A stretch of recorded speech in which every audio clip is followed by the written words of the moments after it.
নমস্কার বন্ধুরা, আজকে আমি বানাবো পাপড়ি চাট। পাপড়ি চাট বানানোর জন্য প্রথমে ময়দাটা মেখে নিতে হবে। ময়দাতে দিলাম নুন, সামান্য পরিমাণ চিনি আর দিলাম কালো জিরে, আর দিলাম সামান্য পরিমাণে জোয়ান। এবার দেব সাদা তেল।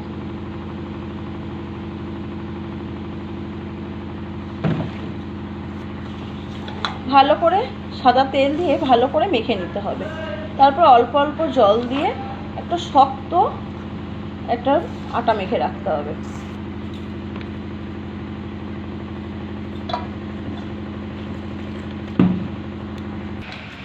ভালো করে আটাটাকে শক্ত করে মেখে নিতে হবে।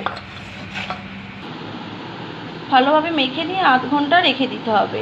আধ ঘন্টা পরে এটাকে আবার ভেজে নেব। আধ ঘন্টা পরে এবার এটাকে ছোটো ছোটো করে লেচি কেটে নেব। ছোট্ট ছোট্ট করে লেচি কেটে নেব।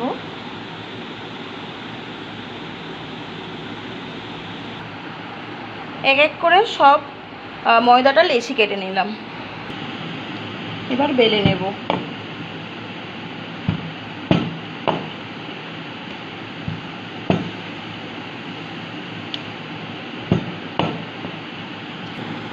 এবার একটু কাঁটা চামচ দিয়ে ফুটো করে দেবো, নাহলে এটা ফুলে যাবে। কাঁটা চামচ দিয়ে চারিদিকটা ফুটো ফুটো করে দেব।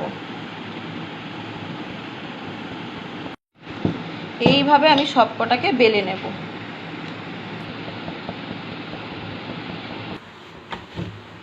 কড়াইতে কিছুটা পরিমাণ সাদা তেল দিয়ে দিলাম। তেলটা গরম হলে পাপড়িগুলো এক এক করে ভেজে নেব।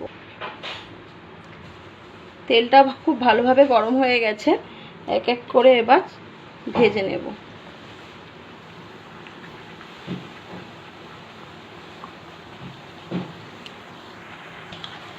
গ্যাসের ফ্লেমটা লোতে রাখবো, নাহলে তাড়াতাড়ি পুড়ে যাবে।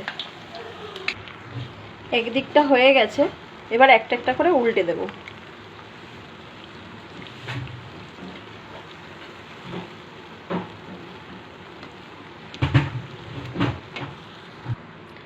ভালো করে ভাজা হয়ে গেছে, এবার আমি তুলে নেব।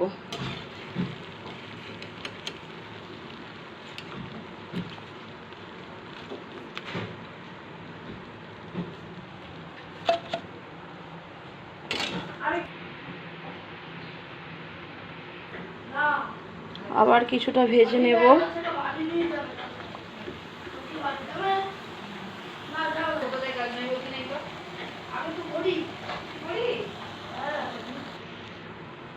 এটাও লাল করে ভাজা হয়ে গেছে, তুলে নেব।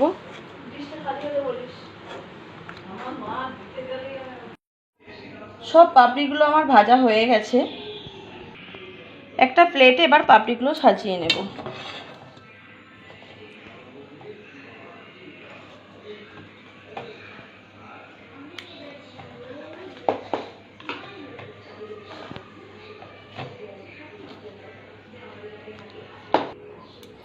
এবার এর মধ্যে আগে থেকে সেদ্ধ করে রাখা আলু দেব। এইবার আমি শসা দেব, পেঁয়াজ দেব, কাঁচা লঙ্কা দেব, ধনেপাতা দেব, সেদ্ধ করে রাখা ছোলা, মটর,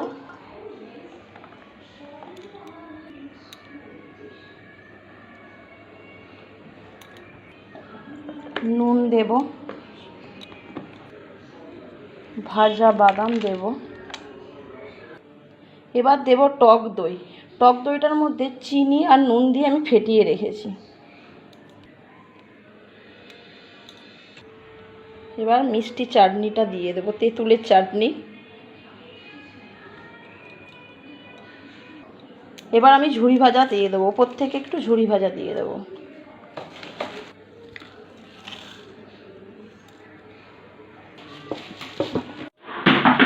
সমস্ত কিছু দেওয়ার পর এইভাবে পাপড়ি চাট পরিবেশন করলাম।